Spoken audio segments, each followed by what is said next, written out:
19 दिनों से संयुक्त अभिभावक संघ का धरना चल रहा था। आज राजस्थान सरकार के मुख्य सचेतक महेश जोशी यहां पर आए और धरना उठाने की बात कहने लगे।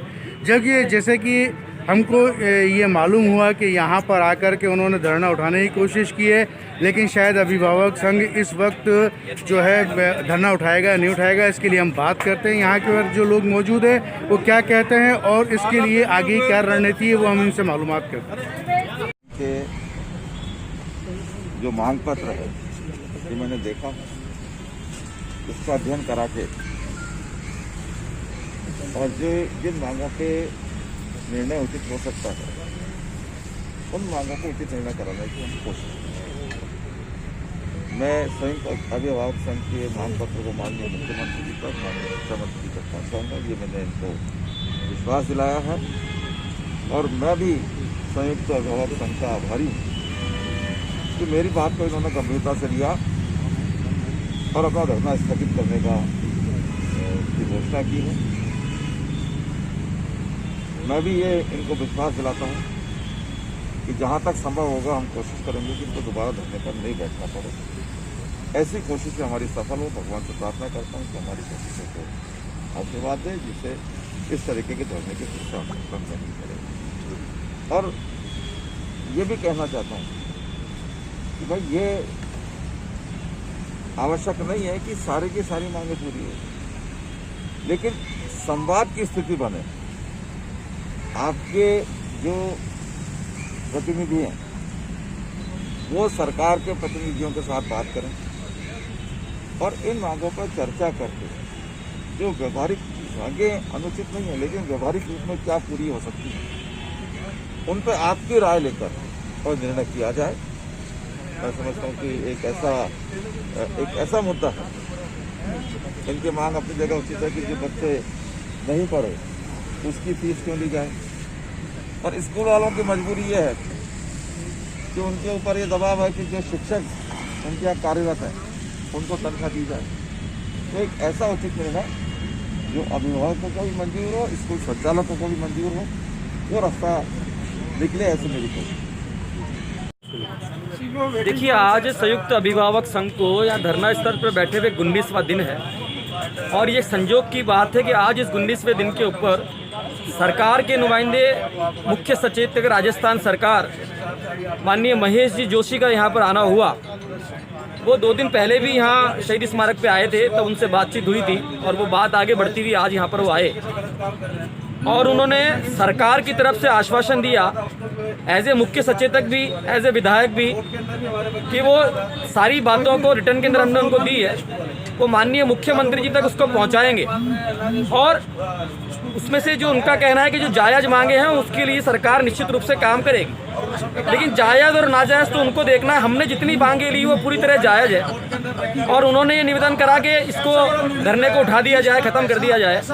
तो हमारी संयुक्त अभिभावक संघ की पूरी टीम ने निर्णय लिया सबसे बात करते हुए कि इसको हम धरने को उठा रहे नहीं है, इसको हम स्थगित कर रहे हैं 10 दिन के लिए।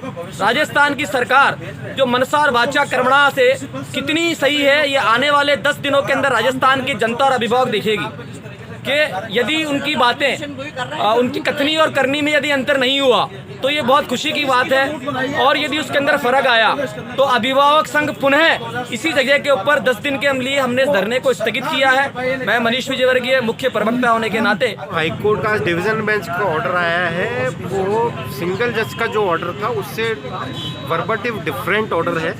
सिंगल जज के ऑर्डर को हाईकोर्ट ने क्वेश किया है और हाईकोर्ट ने अपने जो आदेश दिया था राज्य सरकार को 28/10 को, जो इंटरिम ऑर्डर राज्य सरकार ने अपनी अनुशंसा माननीय न्यायालय के समक्ष पेश की थी, उनको कंफर्म किया है। और उसमें मुख्य रूप से हाईकोर्ट ने, चूंकि 2016 फीस एक्ट की कंप्लाइंस आज दिन तक स्कूल द्वारा नहीं की जा रही थी, उसको एम्फेसाइज करते हुए हाईकोर्ट ने 2016 फीस एक्ट की अक्षरश पालना करने का डायरेक्शन दिया है और उसमें ये स्पेसिफिक लिखा है कि 28/10 का जो ऑर्डर है उसमें ट्यूशन फीस का 60% ऑनलाइन कक्षाएं जितनी भी चल रही है उसका लिया जाएगा और वो 2019-20 की जो फीस किसी ने डिटरमाइन की होगी उसके आधार पे होगा। और जब तक ट्यूशन फीस का डिटर्मिनेशन एक्ट के हिसाब से, सेक्शन 6 के हिसाब से, सेक्शन 6(4) के हिसाब से और 8 के हिसाब से अनुपालना स्कूल द्वारा नहीं की जाएगी, तब तक किसी भी तरह का कोई भी फीस लेने का जो अधिकार है वो स्कूलों को नहीं दिया है। इसलिए हमारे नज़र में ये जो आदेश है, अभिभावकों को इसमें थोड़ी बहुत राहत बिल्कुल मिली है, परंतु सबसे बड़ी बात ये है कि क्या स्कूल जो हैं वो इस आदेश को मानते हैं या नहीं मानते हैं। मेरा कहने का कारण ये है कि जब 70% ट्यूशन फीस का भी ऑर्डर आया था, उस समय भी स्कूलों द्वारा टोटल फीस को, ट्यूशन फीस को हटा के और टोटल फीस पे जो है पैसा लेना शुरू कर दिया था, फीस लेना। इसी वजह से हम डिवीज़न बेंच में गए थे। अब चूंकि डिवीज़न बेंच ने एक व्यवस्था दी है 2016 फीस एक्ट के संबंध में और 28/10 के ऑर्डर को कंफर्म किया है, तो सबसे बड़ी बात प्रमुखता से यही है कि स्कूल इसको कैसे मानता है, उसके आधार पर आगे तय किया।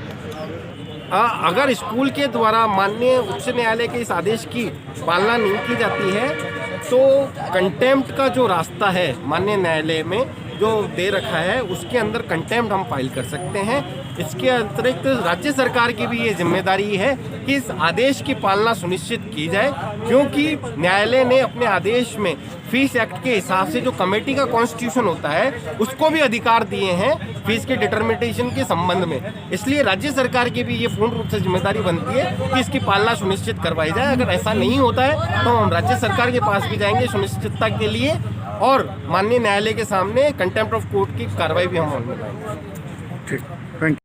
संयुक्त अभिभावक धरने पर महेश जोशी मुख्य सचेतक भी पहुंचे। अभिभावकों ने उनको एक मांग पत्र दिया जिनमें 15 सूत्रीय मांग है। उन्होंने विश्वास दिलाया कि सरकार से कोशिश करके इस मांग पत्र को पूरा करवाने की करेंगे कोशिश। अभी यहाँ पर जो बैठे हैं प्रवक्ता, मुख्य प्रवक्ता हैं मनीष वर्गीय, उनसे बात भी करी। उन्होंने बताया है कि धरना उठाया नहीं जा रहा है बल्कि इसको स्थगित किया जा रहा है 10 दिनों तक। अगर यहाँ पर उन जो सरकार के द्वारा जो बात कही है, पॉइंटों के लिए इन्होंने दिए हैं, उस पर अगर सरकार राज़ी नहीं होती है तो वापस से धरना 10 दिनों के बाद में शुरू कर दिया जाएगा। हमने जो पेरेंट्स की तरफ से हाई कोर्ट के अंदर जो वकील थे छंगानी जी, उनसे बात की। उन्होंने कहा कि ये जो कोर्ट का आदेश आया है ये कहीं ना कहीं पेरेंट्स को राहत दे रहा है, और अगर स्कूल अगर उस कोर्ट के आदेश को अवहेलना करता है तो उनके लिए कोर्ट ऑफ कंडेम्प्ट भी कर सकते हैं, कोर्ट में जा सकते हैं, उनको चैलेंज कर सकते हैं इस चीज़ के लिए, और आगे पेरेंट्स के लिए काफ़ी राहत मिल सकती है। कोर्ट ने जो बताया गया है कि कमेटी बना करके इस फीस को तय किया जाए, उसके आधार पर ही कमेटी बन करके ये सारे काम होंगे। देखते हैं आगे क्या होता है, स्कूल वाले किस तरीके से इस बात को लेते हैं। पहले भी स्कूल वालों ने कोर्ट की बात को नहीं माना था, उनको सारी फीस को टोटल मिला करके फ़ीस लेना चाह रहे थे, लेकिन कोर्ट की तरफ से आदेश ये था है कि सिर्फ ट्यूशन फ़ीस। अब देखते हैं कि स्कूल वाले को ट्यूशन फ़ीस लेते हैं या टोटल फ़ीस लेते हैं। आगे के लिए हम देखेंगे किस तरीके की आगे की रणनीति होती है। मैं अवाम इंडिया चैनल से डॉक्टर इसमें।